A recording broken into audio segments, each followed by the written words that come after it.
reka mbaha amahame atandatu indangagaciro z'Imana. Mu Befeso ibice bitandatu hari icyo users manual kungo ivuga. Zaburi 127 yatubwiye ngo foundation y'urugo Imana. Yesu akavuga ngo ni gerutare, ijambo ryanjye niryo rizabigisha uko mwubaka ingo. Ariko bakavuga ngo iyo Uwiteka atari we wubaka inzu, buriya kugira ngo ugire inzu nziza hari ibintu bitatu ugomba kwitaho. Number 1, ugomba kwita ku mwubatsi, architect utoranye. Imana ikavuga ngo nige architect w'ingo. None mwe murashaka kubaka ingo mukurikije ba data basogokuruza umuco. Imana niyo architect mwiza. Icya kabiri, utoranye ibikoresho. Niba ugiye kubaka inzu ugomba gutoranya ibikoresho byiza, kuko nugenda ukavuga ngo ariko ngo nabonye bashyiramo za ferabeto, ugafata ferabeto za gatandatu ukazishyira mu nkingi y'inzu, izahiri muyireba. Muri ibikoresho byiza byakubaka urugo ruzima, kuko ugomba kuba umugabo according to this word, n'umugore uko Imana imuvuga muri iri jambo. Icya gatatu, ugomba kugira igishushanyo mbonera cy'inzu ugiye kubaka. Siko bigendera? Nta muntu ujya wubaka inzu atabanje kuyishushanya. Yebera nantangaza. Hano rero tugira umuco wo gusaba abageni, baracyabikorera, kwandika projet y'urugo, family project, bakandika udutabo bakanadefanda. Bamwe rero nabonye bagenda bagaterura. Erega abantu barwaye kudodesha, akagenda ngo niza family project wakoze umwaka ushize. Urugo rwa Rutayisira Ntwane si rwo rwa Rutunda, ibyo Rutunda azakorana na Bibishe si byo Rutayisira azakorana na Penina. Jya wikorera iyawe project, wibakira iyawe inzu. Ibyo bintu byo guterura mwihaye ni akazi kanyu. Turabigisha uko umuntu yubaka urugo ugashaka gukopera. Abanyarwanda barwaye gukopera. Ugomba kugira icyo gishushanyo rero gisagika. Icya mbere, Imana ibwira abagabo ngo bagabo mukunda abagore banyu. Iyo niyo nkingi ya mbere. Murareba zino nkingi zifasha uru rusengero, iyo niyo nkingi ya mbere. Bagabo mukunda abagore banyu. Imagabo ariko ngewe rwose ngewe umugore wanjye ndamukunda. Sawa, uramukunda ukamuca inyuma. Ibintu bizatera umugore wawe agahinda nabimenya ngo uramukunda, umukunda hehe? Wavuze ko wikunda. Ubishye. Pira number 1, sindi witindeho ko tuzabyiga muri iki cyumweru kije. Pira number 2, bagore mwubaha abagabo banyu. Muri kino gihe birakomeye ngo abagore bahawe ijambo. Fine, nanjye ndabyemera rwose, bagomba guhabwa ijambo. Giye by the way mbibabwira, hari abagabo ngo bakunda abagore bacecetse, ngo batavuga, ngo batagira ibitekerezo. Yewe sinamushobora. Nukuri umugore wicara hari akamera nk'ihene ujyanye ku isoko akajya ategereza ko umuha amabwiriza, ntabwo namushobora.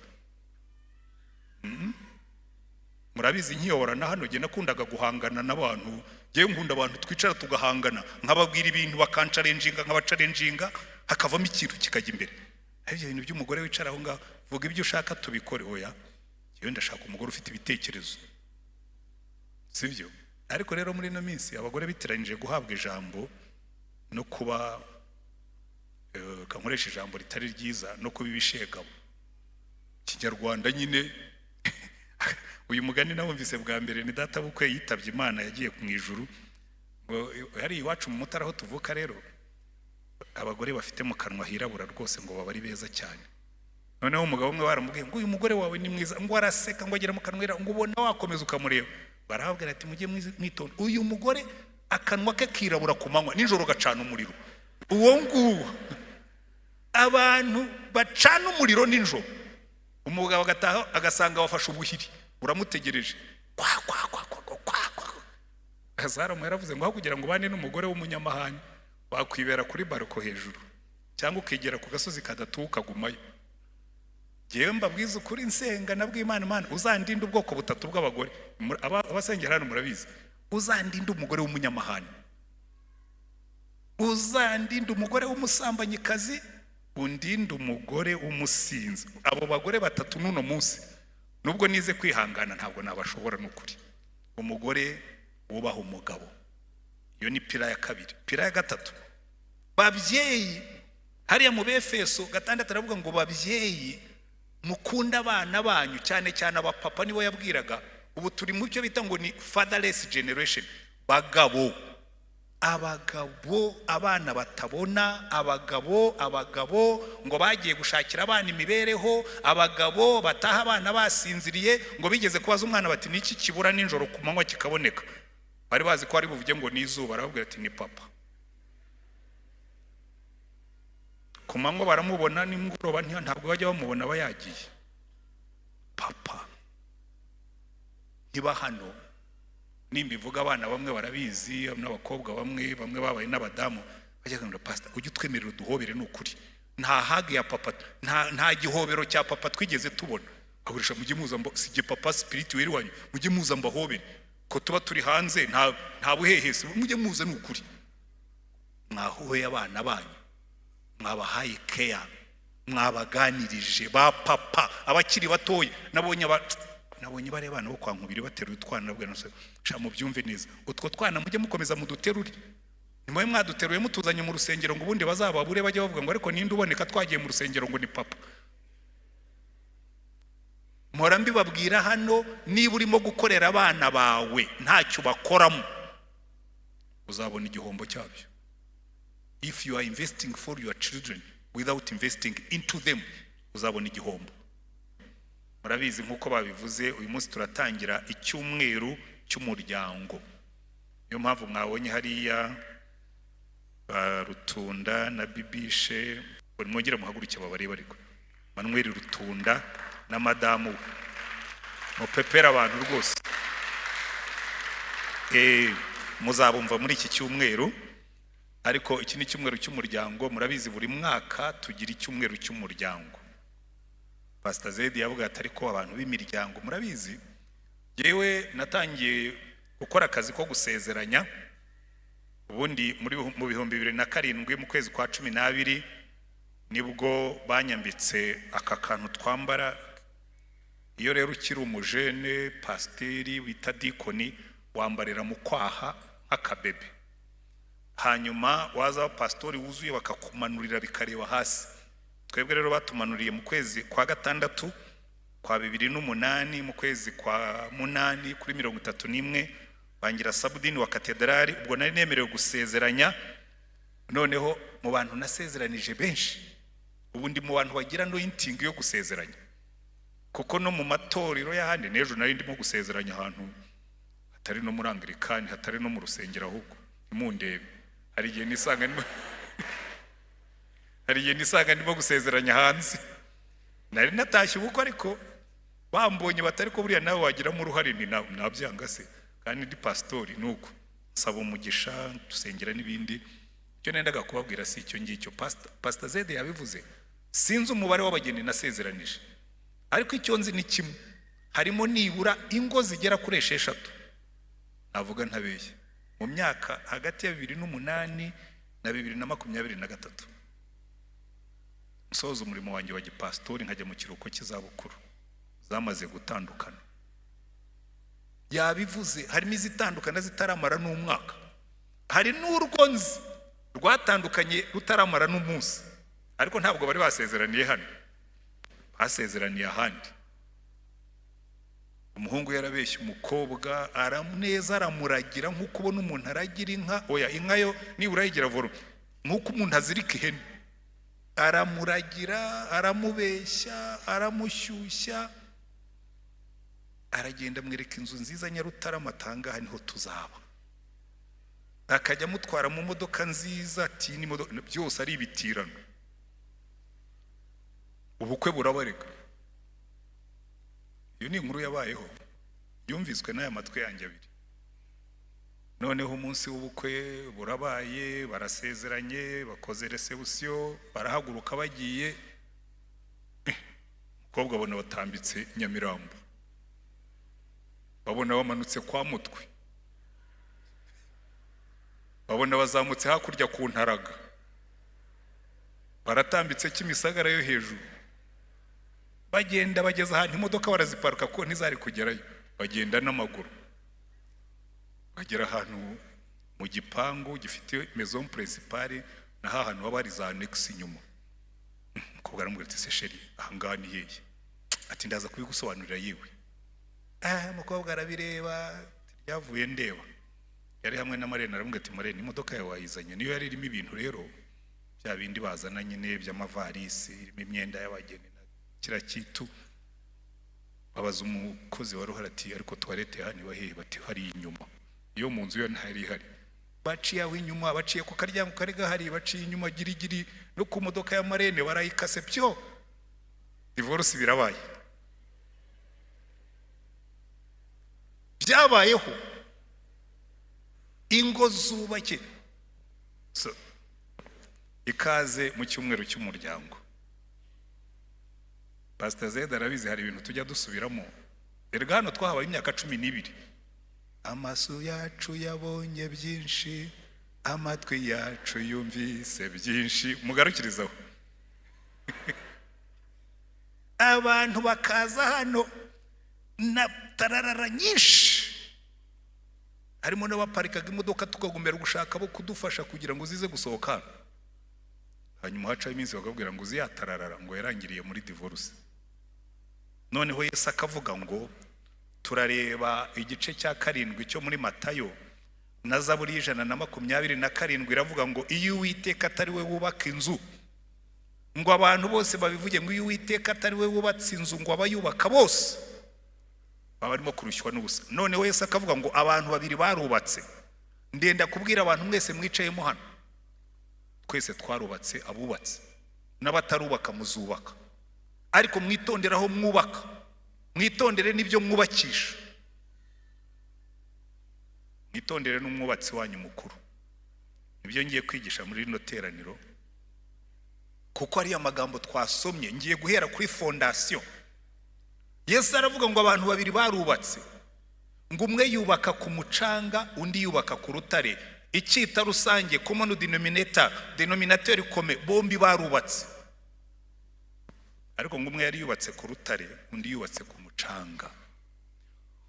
Common denominator numero 2, icyita rusange cya kabiri, denominateur commun ya kabiri, imvura iragwa, imivu iratemba, imiyaga irahuha. Ari inzu yubatse ku rutare, ari yubatse ku mucanga, zombi zasangiye imvura, zombi zasangiye imiyaga, zombi zasangiye imivu. Byikubise kuri izo nzu. No kwa pastor imvura iragwa, uretse kwa Zede na Nkubito na Cidikona, ariko handi imvura iragwa n'imiyaga irahuha ikaza po. Umuyaga w'ubukene, umuyaga w'uburwayi, umuyaga w'umujinya, imiyaga irahuha ikikubita kuri izo nzu. Ariko ngo izubatse ku rutare zirakomera, izubatse ku mucanga igipimo kirazigaragaza. Umuntu azubaka ku kinyoma, nkabona babwiraga wibwire ko ruzakomera. Abantu barubakira ku kinyoma. Umuntu umva, mbwira abasore muri mo hano n'inkumi, muve mu kwirarira. Umuntu aragenda ntagira n'inzara zo kwishima, agafata credit muri banke, akagura akamodoka, akajya kagendamo. Umukobwa yamubona tuyungu yagomba kuba afite ibintu, kandi ntabyo afite, ahubwo afite imyenda. Wagera mu rugo akamubwira ati kaze mu rugo rw'imyenda.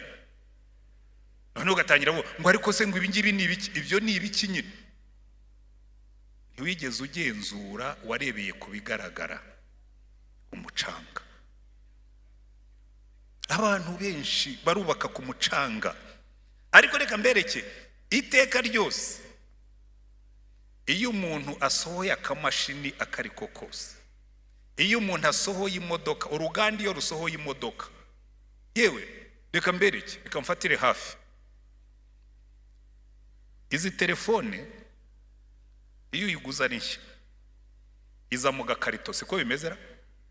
Iyo yanjye yaje mu gakarito izingiye mu bintu biyibuza kujegajega no kumeneka, ariko hejuru hariho agatabo kitwa users manual, agatabo ka nyiri telefone kakubwira ngo iyi telefone yitwa Samsung. Iyo yanjye ni Samsung, ntabwo mfite iPhone, nta niyo nzagura, nta gahunda mfite. Umusaza ufite iPhone abagira ngo yimarishe iki? Reka numvise abajeni akagenda yerekana ko afite iPhone, yanjye ntimurebe, ntabwo ari iPhone. Iyo horaniye Tekno, hanyuma abajeni ishaje bazana Samsung, ariko nayo ntabwo ari muri za zindi zihamwe. Ntabwo ugiye, sinkeneye ibintu bishashagirana, ndenda ku impressiona ndetse wanjye namutwaye zitaraza. kandi reka mbabwire icyo nkundira uriya mugore. Hari umuririmbyi waririmbye ngo ugiye ngo wankunze nta body nta money nta niki nta byari nari mfite Yesu gusa, ibindi byose byaje. Buri icyo nkundira Yesu, arabanza akakubwira ati kunda uyu muhungu nta body nta money, hanyuma ibindi bizaza ari inyongera. Mubanze mushake ubwami bw'Imana no gukiranuka kwayo, ibindi byose bizagira bite? Bizaza ari inyongera. Sibyo ra? Buri icyo nkundira umugore wanjye, yankundiye ko mfite Yesu, nanjye ndamubwira nti icyo nzakomeza nicyo wankundiye, kumera muri Yesu ukagumamo. Ibindi ni no kuvuga ngo ibindi bijyanwa n'iki? Ntiturarara ubusa. Yakora hari igihe twanyoye ibyayi bya mukaro. Ninde utarabinyoye mu Rwanda se? Ko mu Rwanda mu Rwanda twanyoye mukaro, twagenze n'amaguru, twariye impungure, twaryamye muri urakabaho Yesu. Abo yagiriye neza mu ntiza amashyi, tuyikurira ubwatsi irakarama.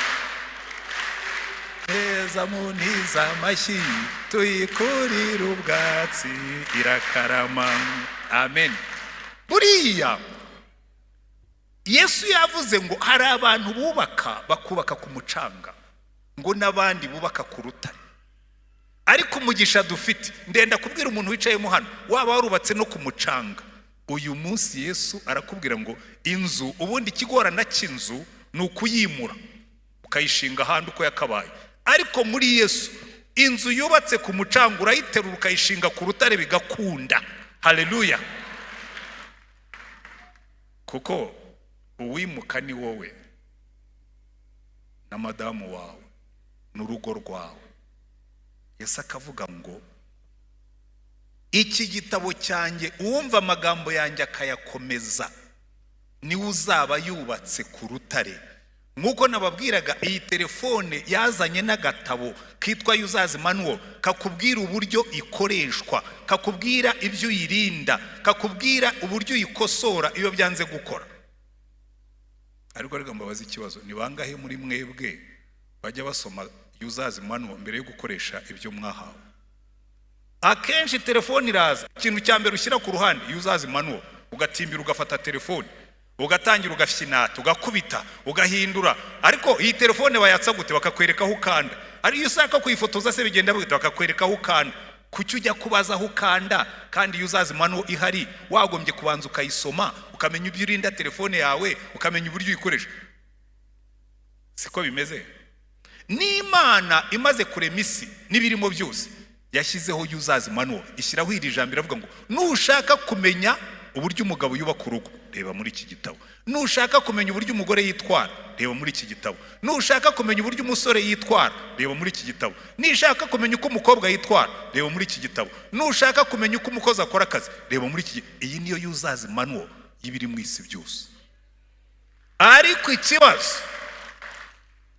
erega jewe ntabwo mubizi, ntabwo nkiri mu bakomerwa amashyi. Abantu mpura nabo bakambwira, pastor turagukunda urigisha tugafashwa. Nkabwira ndambiwe abantu bafashwa ntibahinduke. Abantu turafashwa, muzafashwa mugeze ryari? Guhora mufashwa, muzafasha ryari? Cyangwa muzifasha ryari? Guhora musindagizwa. Abanyarwanda rero bakunda gusindagizwa, bakunda gufashwa, bakunda iby'ubusa.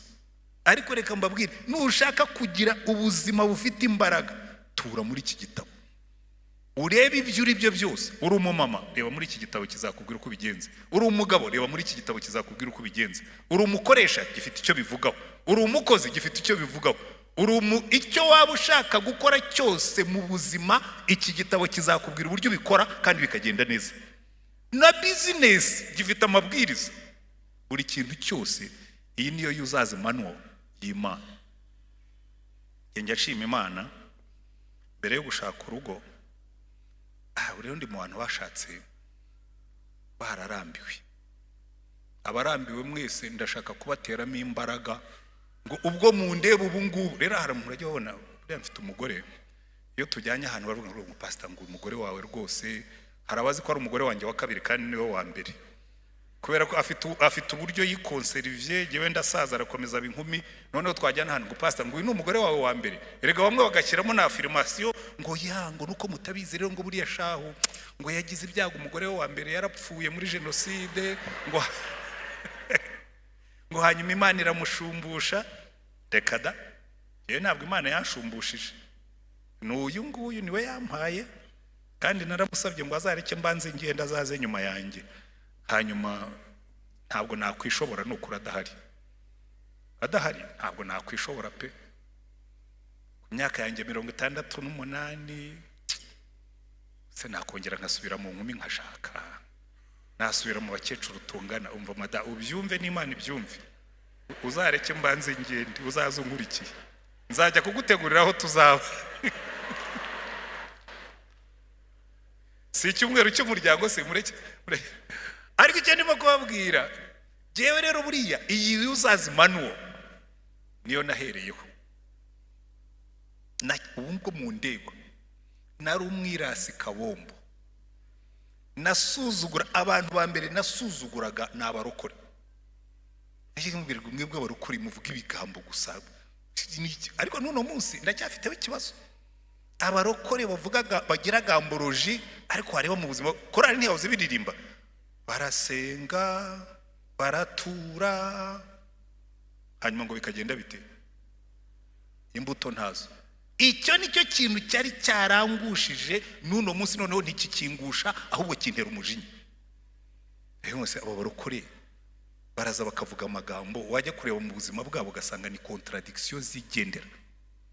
Aba pastori tukavuga amagambo, wajya kureba ugasanga ni contradiction zigendera, turivuguruza. N'uno munsi ibyo gihe sindabyakira. Noneho iyi uzaze manuo aho ibera kaga, Imana nuzuraga n'umukobwa nkiri umupagani, ariko nari umupagani w'inyangamugayo.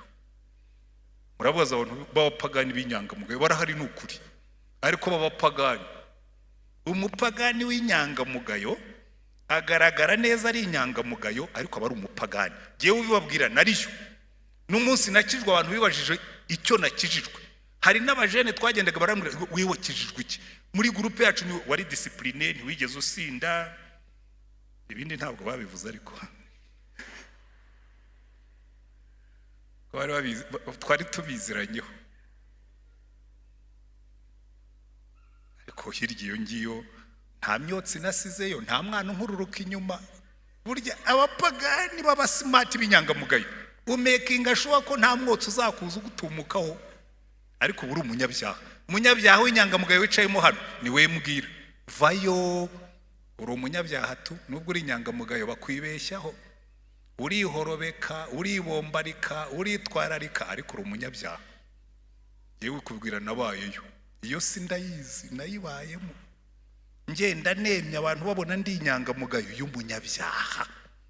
Ariko iki gitabo uwo mukobwa twuzuye bwa mbere nari naramuhaye promise, abira rwose uri umurokore jye sindiwe, tuziyuzurira ndakwibikiye. Ntabwo ari uyu nguyu, ariko hari undi wamubanjirije. Noneho byigiye imbere arankatira, abo bazakatira mwese ntimuzihebe, hari igihe Imana ibikubikiye ibyiza. Arankatira ariko ansigira Bibiliya n'ikindi kintu kimwe gikomeye, ansigira mama we wasengaga. Arasenga, uwo mubyeyi yarasenze imyaka 5 kabutindi y'umunyabyaha w'inyangamugayo irakizwa. Ariko nyirijwe n'iki, n'iri jambo nararisomye nsitara kuri Yesu, ahantu Paulo avuga ngo kubwanjye kubaho ni Kristo, ngo no gupfa byambera inyungu. Ndavuga ko nanjye ndi umukristo se, umunyabyaha w'inyangamugayo, ko nanjye mfite idini se, umunyabyaha w'inyangamugayo udafite Yesu. Niba udafite Yesu, Bibiliya avuga ngo udafite Yesu ntabwo afite ubugingo. Ufite uwo mwana niwe ufite ubugingo, udafite uwo mwana nta bugingo afite, afite ubuzima ariko akeneye ubugingo. Baba wicayemo hano abantu bantu b'Imana mugenda mu idini itagira Yesu. Nari nkomeye ku idini yanjye nyigaramyemo, maze no gukizwa idini yanjye nayikomeyeho. Nari umugatolika staunch. Ejo naho umuntu arambwira ati ndi mu staunch Catholic. That's very good. Ega nkubwira ko umuntu staunch Catholic banza wakire Yesu. Nushaka unambe mu idini yawe ariko ufite Yesu. Nayinambyemo, nabatijwe mu mazi menshi nambamo. N'umupastori wambatije mu Bwongereza ndi umunyeshuri, namwe urambatiza ariko ndakomeza mbu umukatolika. Arambwira ati cyo ntabwo ari ikibazo kuko ni nayi wacu ndi umukatolika. Araseka arambatiza. Imana yari yarambatije mu mwuka mbere y'ibyo ngibyo, ariko narahinduwe n'iki? Uzazimano iki gitabo, kuko iri ni ryo jambo rizahindura ubuzima bwawe no mu bijyanye no kubaka urugo. Jewe natitirije Imana hirwa ku Mana, ubu ntubona yuko nkuze. Erega jewe nari nkuze kuri 30. Mama yaranyicaje arambwira ati je ntikarame. Arabanza arangaburira ndarya kugira ngo bitanyicira peti. Mama yari smart.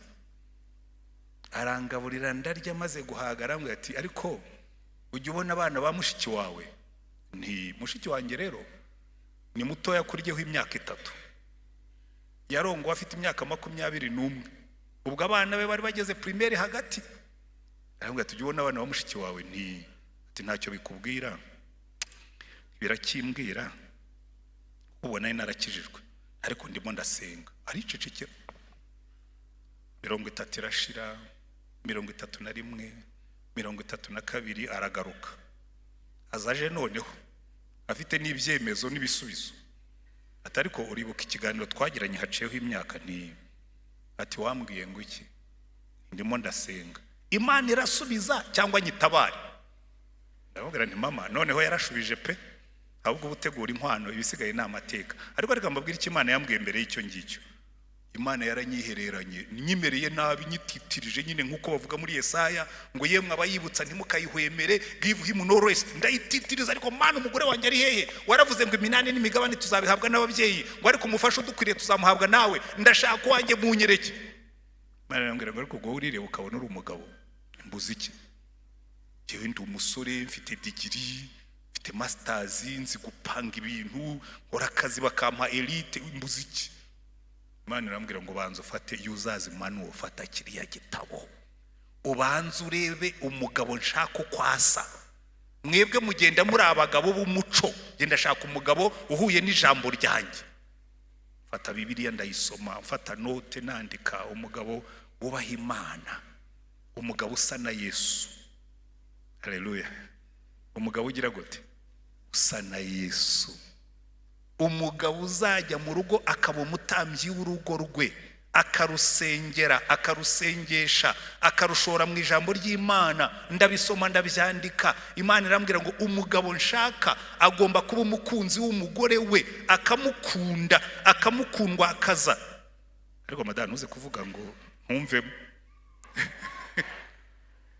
Barasebwe bwira ko ni perfect. Jewe abantu bari perfect sindimo. Mfite ibikosa byanjye. Uriya kubana nanjye nta nubwo byoroshye. Jewe ubyivugiye ntabwo ari rwose, ubuzaho bitorohera. Urongera ukuntu ngira spontaneité naturelle. Nshobora guhura nawe wabuzaho ucumbika nkubwira waje iwacu ko ari icyumba. Madame akabona sinigeze nanamubwira, akabona ndabungutse n'umushyitsi. Ibyo ntibyabaye rimwe, ntibyabaye kabiri, ntibyabaye gatatu. N'ubu ngerageza kugabanya kuko iyo ni kamera y'akajagari kandi mbamo n'utundi tuntu nk'utwo ngutwo. Ariko murumva ari kabira kuba umwana mwiza nyine, ukaba umwana mwiza. Ariko burya uzabyita, ngira ngo abadamu nibo babizi. Ariko icyo nendaga kubabwira, Imana yarambwiye ngo ugomba kuba umukunzi w'umugore wawe. Icyo nshobora kurahirira naranabimubwiye. Iyi mpeta nambaye murayireba, iyi ngiyi narababwiye njya mbona abagore bamwe bakura impeta ku biganza by'abagabo babo iyo bapfuye. Iyanjye muzayirekereho. Ndashaka kuzatunguka imbere ya Yesu nkiyifite, nkamubwira ngo Yesu, indahiro narahiye banyambika iyi mpeta sinigeze nyitatira. Kuko abantu benshi naho bipfira. Imana iravuga ngo ubu umukunzi w'umugore wawe. bakaza hano tukabarahiza ngo kanaka wemeye yuko uyu nguyu umugore wawe mushyingiranywe, uzajya umukunda, uzajya umukuyakuya, uzasezera kuba, uzareka abandi bagore bose ubane na nyiranaka wenyine kugeza igihe Yesu azagarukira cyangwa mutandukanijwe n'urupfu. Ngo mwemeye nyo. Warangiza the following day akumva urimo gushurashura, akumva urimo kubundabunda. Halo bagabo mubundabunda, ariko mwakwegutse murabundabunda mu matelefone, wajya gutaha ukabanza gusibasiba. Ariko abagore uno munsi urasibasiba se ngo bacike, babaye incakuru. Umugore umwe yigeze kunshimisha, umugabo we yarigize smart, telefone yafungurwaga n'urutoki gusa, ugashyiramo urutoki. Umugore arabyitegereza, bukeye umugabo ataha yasinze, asinziriye, umugore akubitamo urutoki rafunguka, amarorerwa yose yirirwa ariko mwagiye mugendera mu kuri no gukiranuka. Amen. Jewe mbere yo kubaka urugo hari amahame shingiro Imana yabanje kunyigisha kugira ngo nzavemo umugabo yinezeza. Aba hano b'abagabo dusengana muri Fathers Union, muzi igitabo tujya dukoresha cyitwa umugabo mu mugambi w'Imana.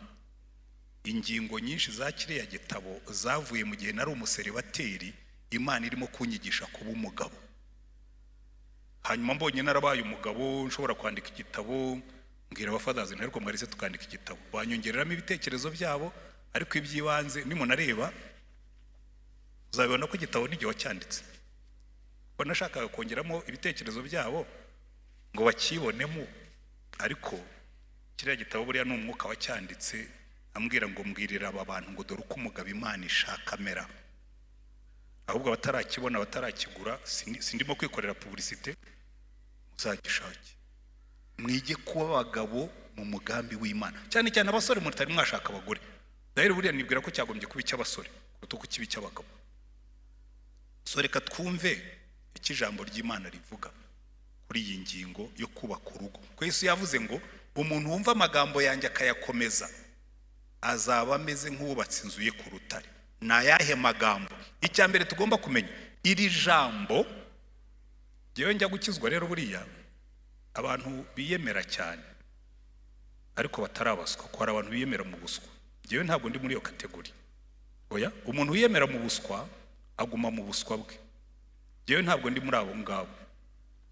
Nariyemeraga icyo gihe, ubu ngubu naranabiretse ko hari iby'Imana yanyigishije. Yewe maze gusoma Bibiliya, maze gusitara kuri Yesu, nihaye amezi 6 yo kuba nasomye kino gitabo inshuro 3. Mva ku itangiriro ageza ku byahishuwe, mva ku itangiriro ageza ku byahishuwe, mva ku itangiriro ageza ku byahishuwe. Ikintu cya mbere nashakagamo niki, kuko jewe no muri university nibyo nigishaga, ibintu bita literary criticism, gusesengura inyandiko. Baravuga ngo mbere yuko ukritika igitabo, ukigaya cyangwa ukagishima, jya ubanza ushake intego uwacyanditse yari afite. Kuko ushobora gufata igitabo cy'imibare ukagishakamo kuba igitabo cya shimi, bababwira ngo ya ntabwo yari shimi, iyi ni imibare. Cyangwa ugafata igitabo cya fizike ugashaka ko kiba igitabo cya shimi. Nibyo wumva abantu benshi bavuga ngo Bibiliya ngo ni igitabo cya kera, ngo ni igitabo gishaje, ngo ni igitabo kigomba gusubirwamo, ngo tukagihuza ngo n'igihe tugezemo. Ntabwo Bibiliya ihuzwa n'igihe tugezemo. Bibiliya ni ikosora imico n'imyitwarire. Ahubwo abantu benshi bashaka ngo tuyigoreke kugira ngo ihure n'amarari yabo. Imana ikakubwira ngo ya hari ibintu bibiri bidahinduka. Jewe ndi Imana idahinduka. Bibiliya tubwira ngo Yesu Kristo ko yari ari ejo niko ari n'uyu munsi, niko azahora iteka ryose. Akongera akavuga ngo iri jambo ryanjye ngo kugeza igihe isi izarangirira ngo nta n'inyuguti zavaho. Ndetse ahandi kavuga ngo umuntu wese uzagerageza kugira icyo ahindura tuzamuhanisha ibihano byo mu ijuru. Iri jambo ntirihinduka, ni rock, ni urutare twubakaho, kuko rwo n'isi yahinduka, n'ibihe byahinduka, iri jambo ntirihinduka. Nushaka kurihindura izakubwira uti ngawe ikomereze, ariko iri ryo ntirihinduka. rero cyane cyane abantu ngo mwebwe ngo mwarize, iri jambo riravuga ngo dore icyo Bibiliya yandikiwe. Timoteyo wa kabiri ibice 3. Paulo yandikira Timoteyo aramubwira ngo Timoteyo, kuva mu bwana bwawe wamenyaga ibyanditswe byera bishobora kukugeza ku gakiza. Amen. Icyo nicyo cya mbere ijambo ry'Imana rikora, kandi icyo nicyo cya mbere cyubaka urugo. Ibyanditswe byera byose byahumetswe n'Imana, ariko bagiye muranatinyuka. Hari abantu rero mbona barundanije ibintu by'ibipapuro ngo ngiye mfite masters, ngo ngiye mfite doctora, ngo biriya bintu by'Imana simbyemera. Okay, yewe muranshimisha. Ubundi hari ubwo Imana izigera kugisha inama? Ntabwo Imana izigera igukonsulta ku bijyanye n'ibyo yavuze, ariko irakubwira ngo amategeko nashyizeho ntushobora kuyica, ahubwo yazakwica. Uzibeshye ugende uhagarare hejuru ya etage uvuge ngo yewe ngo ngiye guhakana itegeko rya gravite. Murabizi ibyo bita gravite? Irakubwira ngo ikintu cyose iyo kirekuye mu kirere kigwa hasi. Uzibeshye uve mu kirere utwerekeye ko ushobora kuguruka, uzagwa hasi kandi kuvunika uzavunika. Ntabwo ushobora gukuraho itegeko Imana yashyizeho. Iyo Imana ikubwiye ngo nta mahoro y'umunyabyaha, niko Imana ivuga, ukavuga ngo twebwe Imana tuzayihorera tuzagira amahoro, muri waho isigana. Buriya impamvu isi yose mubona yabuze amahoro, impamvu mubona abantu b'abakire biyahura, impamvu mubona abana umuntu yaramuhaye byose abura ibyiringiro, Imana iravuga ngo nimutandukana nanjye mukaca iburyo cyangwa ibumoso, ngo uzabyuka mu gitondo wifuze ko bwira, ngo buzacya nimugoroba wifuze ko bucya, ngo uzahorana umutima uhagaze, ngo uziheba. Ibyo Imana yabivuze kera bitari byabo. Uno munsi iyo tumaze kwirukana Imana, abantu bavuga ngo none se ngo agahinda gakabije, ngo 35% ngo by'urubyiruko ngo bari mu gahinda gakabije. Barabuzwa n'ikize? Urubyiruko rudafite Imana ruzaryama. Imana yabivuze bitari byaba, mu kanwa ka Mose arabyandika aravuga ngo nimunyuranya nanjye muzaryama mwifuze ko bucya, nibucya mwifuze ko bwira, ngo muzahorana umutima uhagaze, ngo muziheba. Barangiza ngo buriya se ngo biraterwa n'iki? Babwira ni biraterwa nuko mwimuye Imana. Ngo ngo reka dushakire mu babyeyi. Ndakurahiye hari ababyeyi bitaye ku bana, barabarera, babakorera byose, ariko bariyahura. Kubera iki? Nta Mana babahaye. Wabahaye amafaranga, wabahaye amashuri, ariko nta Mana irimo. Jewe ndabivuga, ibyo bipapuro byose ndabifite, n'amanota menshi nari nyafite, ariko ubuzima bwananiye. Lisansiye, warangije université, mfite très grande distinction, nicara mu nzu ya université nkumva yambanye nini, ntangira kwigira umu existentialiste. Ngo ariko n'ubundi bakami barabivuze na basaritre ngo ubuzima nakajagari, ngo abantu babaswa abanyantege nke ngo nibo bashaka kubushyira ku murongo. Kugeza umunsi nasomye Bibiliya nsanga nawe niko ivuga, iravuga ngo umunsi uzimura Imana ubuzima bwawe buzaba kajagari. Ndavuga nti burya bya bindi bakami bavugaga bifite ibisobanuro. Biyimuye Imana, bavuga ko Imana yapfuye. Aba existentialiste baravugaga ngo Imana yarapfuye, umuntu ashobora kwigenga, ni kwitwa Nietzsche yavuze, bakami ba Sartre, ba Hegel n'abandi nkabo. Ariko barangiza bakavuga ngo icyakora ngo ubuzima nakajagari. Imana ikavuga ngo ngo narabibabwiye, nimunyimura uzaba kajagari. Rasoro ifatanya ubuzima, rukuruzi ifatanya ubuzima, ni presence y'Imana. Iyo yimuye byose, Yesu yaravuze ngo ni jyewe rutare, amagambo yanjye. Noneho Paulo yandikira Timoteyo aramubwira ngo Timoteyo, ibyanditswe byera byose byahumetswe n'Imana kugira ngo bigira umumaro wo kwigisha umuntu. Ntabwo ari uwo kugusobanurira histoire, ntabwo ari uwo kugusobanurira chimie na physique. Abashaka kuzana chimie na physique na histoire muri Bibiliya ntabwo ari kigamije. Ngo Imana ngo baravuga ngo Bibiliya avuga ngo Imana yaremye mu minsi 6. Imana ikabwira ko mwebwe nanabasobanuriye kuri jyewe. Imana yavuze ngo kuri jyewe umunsi umwe, ngo imyaka 1000 ni nk'umunsi umwe. Nushaka uyigire miliyoni, umuntu umwe yarambwiye ngo ariko ngo urumva ngo yatari contradiction ngo imyaka 1000 ni umunsi umwe. Ndabwira ni we kwiga kwawe kungana iki? Iyo wicaye ku zuba, umunsi umwe wo ku zuba ni iminsi 365 yo kwisi mu mwaka wose. Iyo uzamutse ukajya ku kindi kinyenyeri cyitwa Sirius kiruta izuba inshuro miliyoni, umunsi umwe wo kuri Sirius ungana n'imyaka miliyoni yo kwisi. None umuntu akakubwira ngo ariko ngo biterwa naho Imana yari yicaye vuga biriya, kandi ibyo byose niyo yabiremye kugira ngo ishobore kubirema nuko yari hirya yabyo ibiruta ubunini. Ntabwo ushobora kurema ikintu kikuruta ubunini cyangwa kikurusha ubwenge kuko ugikontorora. Imana niyo nyirisi. Pawulo rero akavuga ati ibyanditswe byera byose byahumetswe n'Imana bigira umumaro wo kugira gute? Wo kwigisha umuntu, kumwemeza ibyaha bye, kumutunganya no kumuhanira gukiranuka. Ibyanditswe byera birabanza bikatwemeza ibyaha bikaduhesha agakiza kugira ngo ibyaha bisenye ngo bikurweho. Icya kabiri bigakosora imitekerereze yacu n'imikorere yacu. Icya gatatu bikatwigisha gukiranuka. Iyo ugendeye kuri iri jambo ukemera ibyo rivuga, shimira Imana yampaye gukizwa nsoma Bibiliya.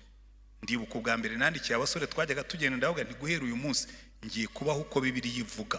Ibyo yita byiza nzajya mbyita byiza, ibyo yita bibi mbyite bibi, nshaje ariko meze. Kandi sinzabyicuza kuko ningera mu ijuru ntibazambaza ibyo mwebwe mwatekerezaga, nta nubwo bazambaza icyo umuntu wari we wese yatekerezaga. Imana izambwira ko naguhaye ijambo ryanjye ukarisoma kuko atari ryo wumviye ukajya kumvira abantu.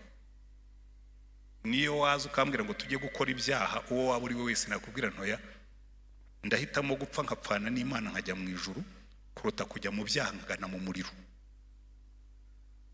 Iri jambo icyo rivuga, reka mbaha amahame 6 indangagaciro z'Imana. Mu Befeso ibice 6 hari icyo Users Manual kungo ivuga.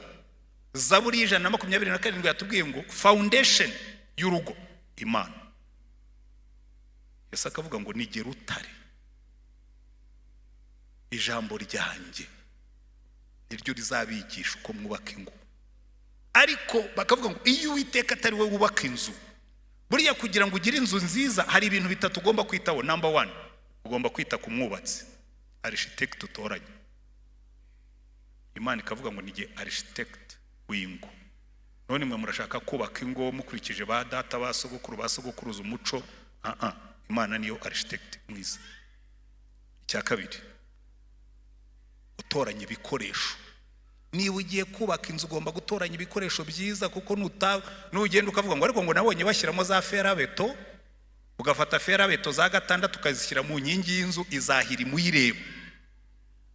Muri ibikoresho byiza byakubaka urugo ruzima uko ugomba kuba umugabo according to this word, n'umugore uko Imana imuvuga muri iri jambo.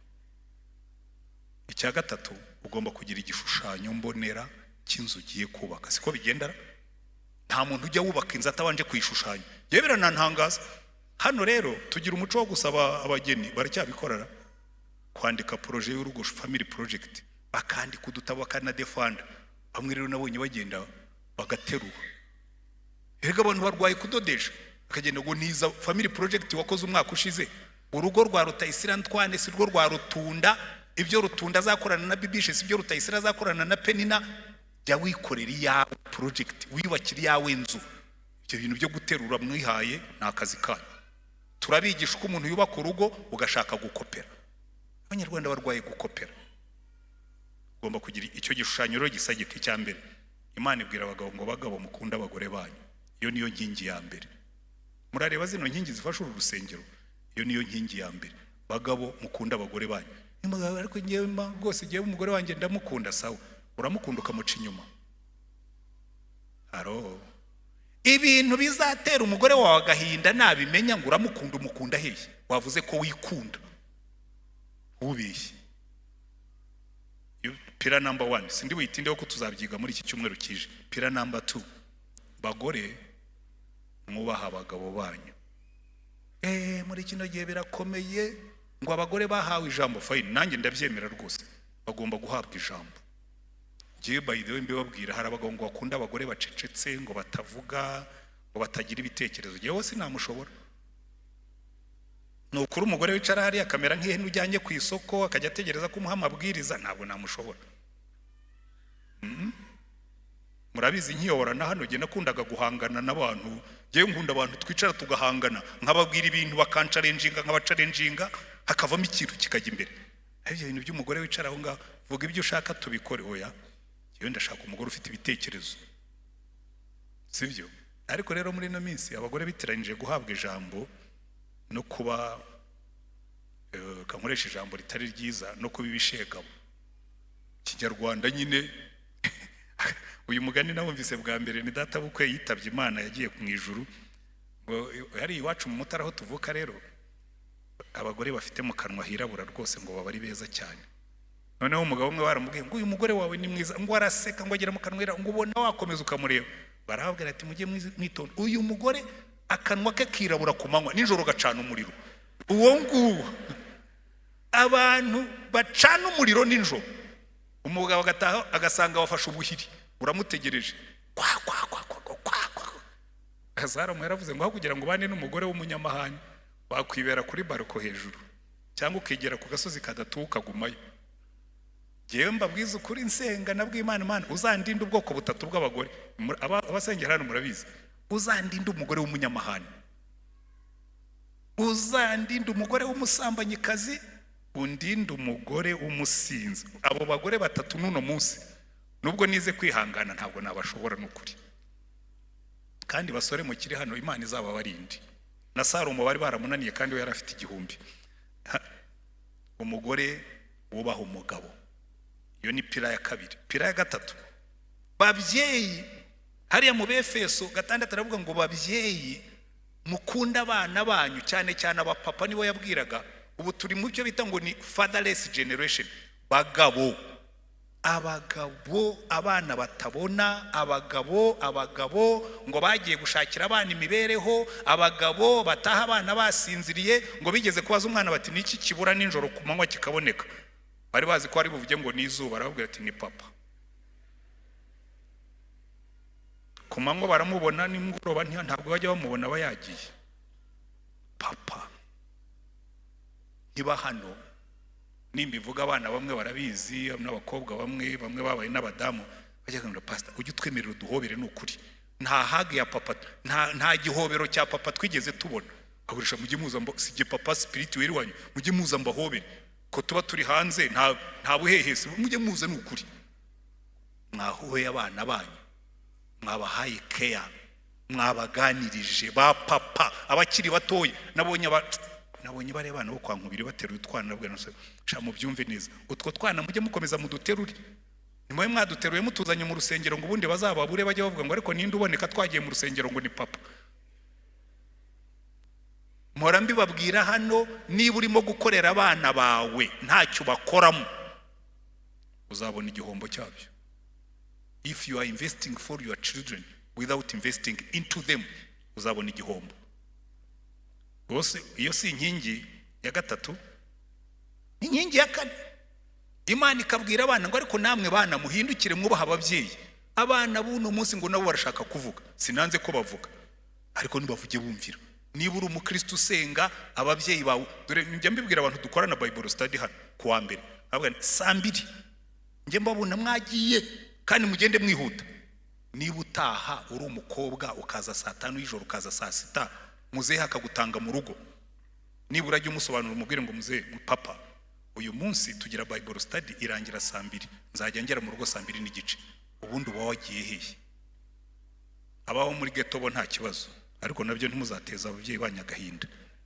Mwubaha ababyeyi, mubahesha agaciro.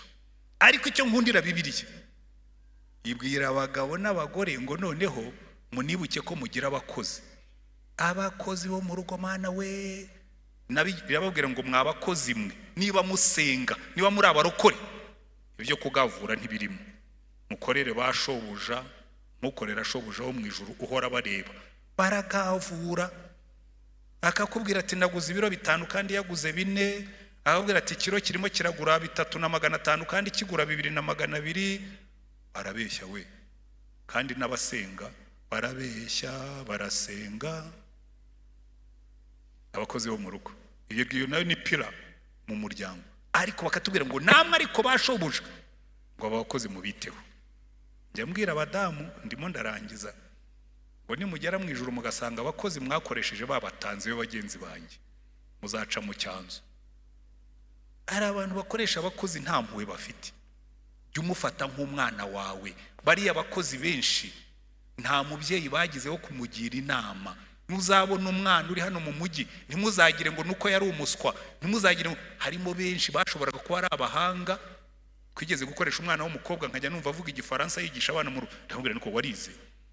Ati nari ngeze muri trompé, ati ngeze mu wa 4 mbura amafaranga. Buriya wagarukiye mu wa 4, ati kora aka kazi mu kwezi kwa 9 usubire kwiga.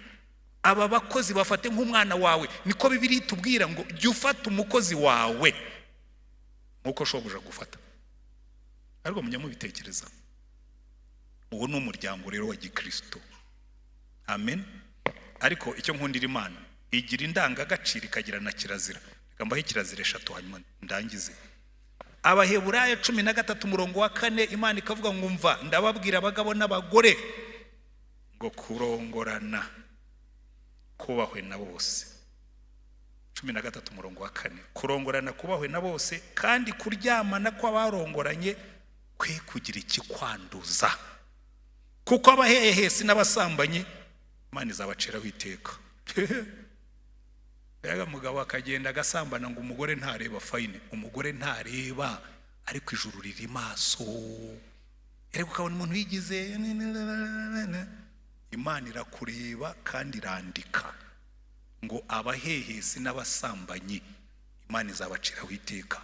Umwana umwe w'umuhungu yarambwiye ati pastor ngira inama ndongore cyangwa mbere iki se kubira iki. Ati jewe ndenda kukubwira ibanga ntigeze mbwira undi muntu rintera ubwoba rituma numva ntarongora. Ati papa yakoraga hanze, mama yari afite umugabo wajyagaza akaturyamisha, umugabo akaza akaryama, ati ntamenye ko twebwe turasinikinga, burya abana ni igitangaza. Wa mugabo yatashye, bagacunga bakegura urugi bakabona imodoka iracyahari, bati yaraye tu, bakayumva yaka mu gitondo, nyina ntamenye ko bamubonye. Ariko mwabagore mwe, kurongorana kubahwe na bose. Rero hasigara amarogi ari hari hirya mu nkengero z'umujyi, niyo mujya.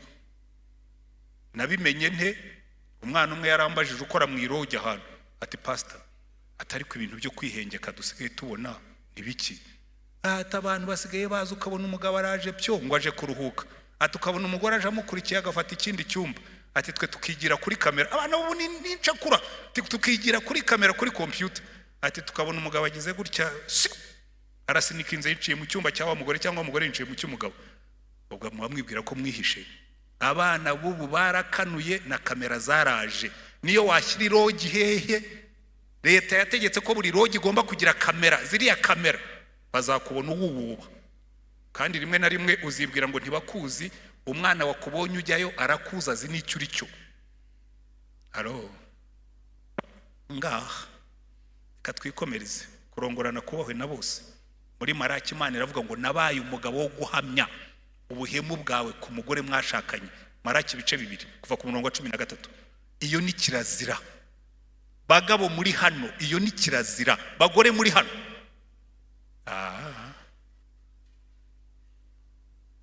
Mana yacu si impumyi ye irareba, Mana yacu si impumyi ye irareba.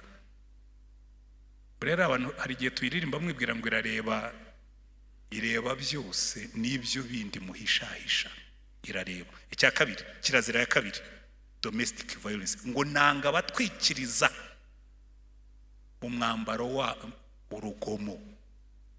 Ukagira urugomo ugakubita umugore, warangiza ukaza uvuga ngo ngo nta cyabaye, kandi Imana yakurebaga.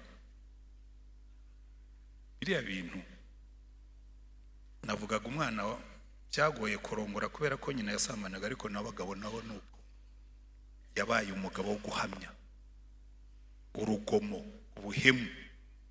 icya gatatu Imana yanga. Aravuga ngo rero oya Maraki iyo ntabwo nayivuze rwose urambeshyeye.